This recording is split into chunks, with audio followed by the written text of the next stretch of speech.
ऐसे ना बनाई तन तू आगे आवा तू पीछे आ उठे लगा दिया हमरा कैसे दर्द उठता है कि तू बच्चों के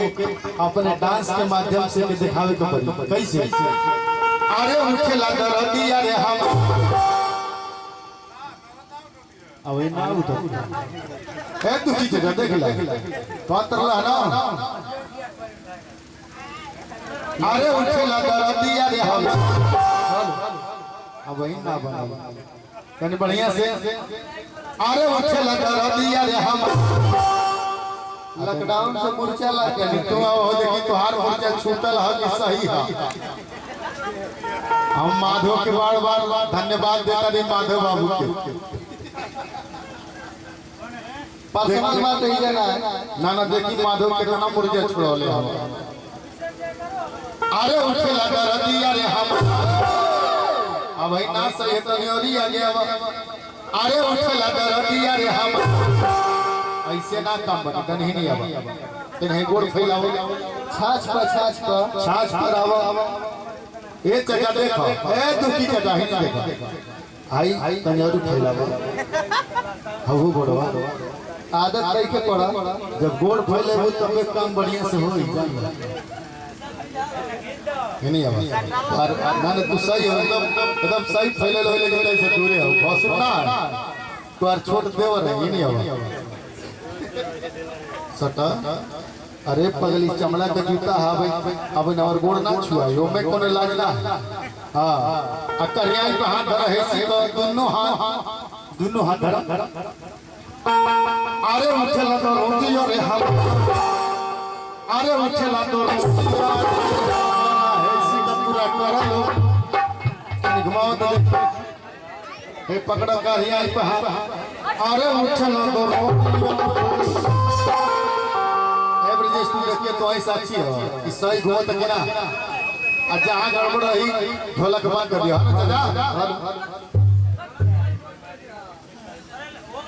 अरे उठला कर दिया रे हम गबना कर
हरे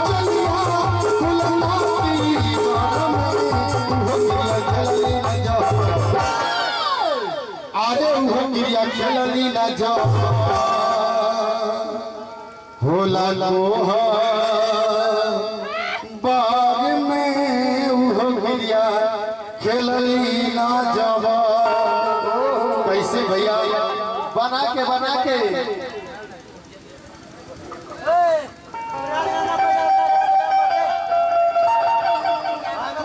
और आए समय बहुत ज्यादा हो चुका है।